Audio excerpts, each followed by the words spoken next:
ang kahalagahan ng sama-samang pagdarasal ng rosaryo. Ang ilan sa bahagi ng artiklong ito ay hango sa Our Glorious Faith and How to Lose It na isinulat ni Padre Hugh Waiters. Bigla naman ito ng iba't ibang kwento kung paano mananamlay ang ating pananampalataya sa Diyos. Gusto kong talakayin na ang pangunahing dahilan ng pananamlay ng pananampalataya ay ang pagkalimot sa nakasanayang araw-araw na pananalangin ng rosaryo. Matapos ang ikalawang digmaang pandaigdig, bumaba ang bilang ng mga gustong magpari sa Austria. May isang taon na walang nagpatala sa mga seminaryo sa Austria. Nagtaos ng pagpupulong ang obispo upang alamin ang sanhi kung bakit ito nangyayari at para hanapan na rin ito ng solusyon. Nabatid ng mga obispo na ang pagkakawatak-watak ng mga pamilya matapos ang digmaan ay nagpunsod para matigil ang mga nakasanayang gawaing magpapayaman sa buhay spiritual at isa na rin dito ang pagdarasal ng Santo Rosario. Ayon pa kay Padre Duetes, may isa akong kaibigan na nagkwento tungkol sa isang lalaki na may mga anak na nakalimot ng tumanggap ng sakramento at magsimba tuwing linggo. Ang lalaking ito ay isang sagradong Katoliko at haligi ng kanilang simbahan. Noong bata pa raw ito ay araw-araw itong umuusap ng panalangin ng Santo Rosario at nang magkaroon ng pamilya ay sama-sama silang nananalangin.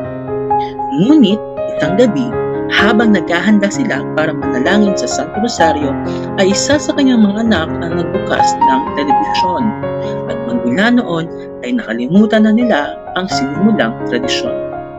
Isang nagsisilbi sa simbahan ang mas pinili ang breraryo, ang aklat at salad ng mga pari, kaysa sa rosaryo. Wala namang masama rito. Ito talaga ang tinalagang gampanin sa mga pari. Ito ang panalangin ng simbahan, pero hindi ito ang hinihiling na dasalin ng ating ina. Kapag inutusan ng ina ang kanyang anak para bumili ng isang bote ng gatas at pagbalik ay isang lata ng sorbetes ang dala nito, matutuwa kaya siya? Sa isang banda, ang sorbetes ay mas masarap kaysa sa gahas, pero hindi ito ang ipinabibili niya. Sa kanilang tahanan sa Nazareth, sa tingin niyo ba kapag may hinihiling ang ating ina ay nagdadalawang salita pa siya?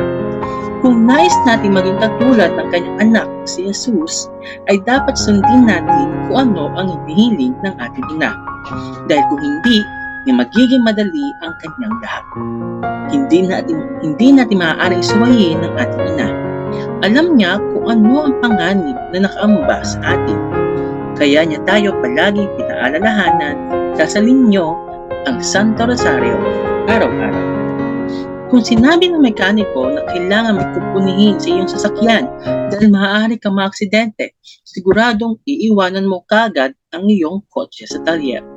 Paano kung ating ina ay nagpakita sa Fatima at pinayuhan tayong manalangin ng Santo Rosario, hindi lamang 6 na beses sa isang linggo, kundi araw-araw? Isasantabi ba natin ang kanyang sinabi? Kung babaliwalain natin ito, ay walang ibang pwedeng sisihin sa pananamlay ng pananampalataya ng kabataan, kundi ang kanilang mga magulang.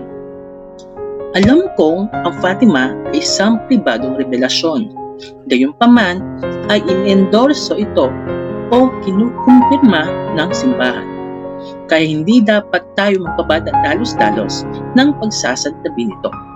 Kung ipinahayag ng simbahan na nagpakita ang mahal na Berhen sa Fatima at ibinahagi ang kanyang mga saloobin, ay marapat lamang na pakinggan natin siya. Para sa akin, ang mga Katoliko na hindi sumeseryoso sa bihag ng Fatima ay katulad ng mga Hudyo na pinagtawanan lamang ang mga naging pahayag ni Propeta Jeremiah. Kung ipinadala ng Diyos ang kanyang mga sugo, ay dapat natin buksan hindi lamang ang ating tenga, kundi pati na rin ang ating mga puso. Alam naman natin ang nangyari sa Judea matapos nilang talikuran ang alagad ng Panginoon. Napiyag sila sa napakatagal na panahon sa imperyo ng Babylonia, pero hindi propeta ang pinadala ng Panginoon, kundi ang kanyang ina. Kaya sa aking paniniwala, ang pag-abandona ng pamilya sa Rosario ang pangunahing dahilan kung bakit maraming Katoliko ang naliligaw ng landas.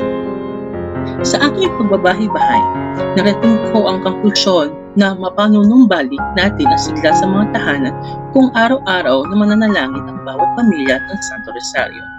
May isang ginang na lubos na nagpapasalamat kasi hindi ko raw siya tinigilan hanggang hindi niya inumpisahan ang panalangin ng Santo Rosario. Mas pinagbigkis daw nito ang kanyang pamilya. Natatandaan ko rin ang isang tahanan kung saan ako ay pinatawag. May namumuong tensyon sapagkat tahimik ang mga bata at tila walang pakialam ang may bahay. Pero matigas ang paninindigan ng ama nung umpisahan ang panalangin ng Santo Rosario. At sa aking pagbabalik sa kanilang tahanan ay nagiba ang ihip na hangin dahil naging palakaibigan ang mga bata at ang may bahay. Isa sa mga dahilan kung bakit nagiging masaya ang mga tahanang darasal ng Santo Rosario at nanggaling na rin ito sa mga taong sinapian ng masamang espiritu. Tinatatakutan ng mga dyablo ang Santo Rosario. Oo nga at itinataboy sila ng bentidong tubig pero nakukuha pa rin nilang bumalik sa katawan ng kanilang biktima. Pero ang pananalangin ng Santo Rosario ay pananampalataya sa mahal na ina. Ang mga demonyo ay nagiging inutil sa harapan ng ating ina, kaya pinipili na lamang nilang maghanap ng bagong magiging biktima. Ito ang dahilan kung bakit natin nasasabi ang palasak ng tawikaang, "The family that prays together, stays together." Sa isang tahanang walang nanananahang masamang espiritu, ay may nagaharing pakiramdam na hindi mo matatagpuan sa labas ng bahay. Ang tahanang ito ay may bukal ng pagpapala mula sa ating Panginoon. At bawat miyembro ng pamilya ay makapagsusumpong ng kapayapaan dito. Tayong mga nilikha ng Diyos ay nakatakdang makapiling niya kasama ang mga anghel at mga banal sa langit at hindi ang lupon ng mga demonyo.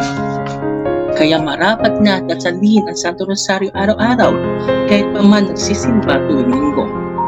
Ang isang tao ay kinakailangan pa rin niyang sambitin ang mga panalangin ng Santo Rosario. Ito ang gamot na ipinayo ng ating ina para manatiling malusog at malakas ang ating pananampalataya.